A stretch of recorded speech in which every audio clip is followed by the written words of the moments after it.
اپنے گھر میں رہیں۔ اگر آپ گھر میں نہیں رہیں گے، خدا نخواستہ آپ کو یہ مرض لاحق ہو جاتا ہے تو آپ کو قید تنہائی میں ڈال دیا جائے گا۔ اللہ میرے دینی اور ایمانی بھائیوں، یہ وقت آپس میں مقابلہ آرائی کا نہیں ہے، یہ وقت آپس میں ایک دوسرے کی حوصلہ افزائی، ہمت افزائی کا ہے، مدد کرنے کا ہے، اللہ کی خوشنودی حاصل کرنے کا ہے، اللہ سے رجوع کرنے کا ہے۔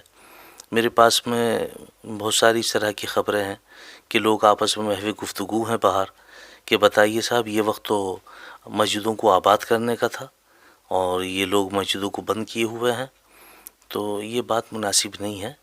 ہمیشہ یاد رکھیں کہ قانون کو کبھی جذبات کی ترازو میں نہیں تولنا چاہیے اور جذبات کو کبھی قانون کی ترازو میں نہیں تولنا چاہیے۔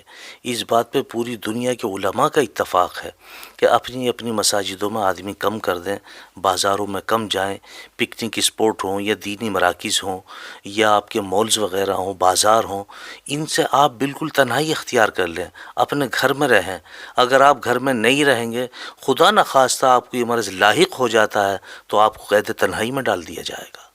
اس لیے میری آپ سے گزارش ہے کہ مسجدوں کو آباد کرنے کا جہاں تک سوال ہے تو مسجد میں ایک امام، مؤذن، خادم، ایک دو نمازی، 5 سے زیادہ بالکل نہ ہوں۔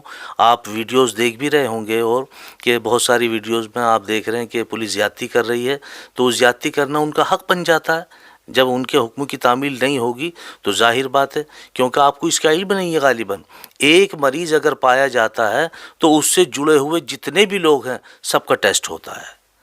تو کیوں آپ اپنے ایک اکیلے کے چکر میں اور بہت سارے آدمیوں کو اپنی گرفت میں لیتے ہیں یا اس مرض کی زد میں آتے ہیں؟ الامان والحفیظ، ہمیں ذمہ داری کے ساتھ میں کام کرنا چاہیے۔ اگر کہیں اس طرح کی نوبت آ گئی ہے تو آپ اپنے اپنے طور پہ اپنے گھروں میں بیٹھ کے اللہ کو یاد کریں، اللہ سے توبہ کریں، اللہ سے رجوع کریں۔ یہ گلیوں میں کھڑے ہونے کا یا نکڑوں پہ کھڑے ہونے کا، پولیس کو دیکھ کے بھاگنے کا وقت نہیں ہے، بلکہ اپنے گھروں میں بیٹھ کر کے اللہ کو یاد کرنے کا موقع ہے۔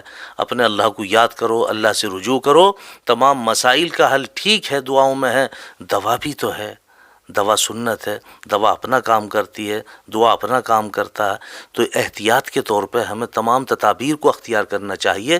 میری آپ حضرات سے گزارش ہے کہ کسی کے کہنے سننے میں آ کر کے مسجدوں پہ دھاوا نہ بولیں کہ جوک در جوک آدمی مسجدوں میں جڑ جائیں، ورنہ مسجدیں بند ہونے کا خطرہ ہے۔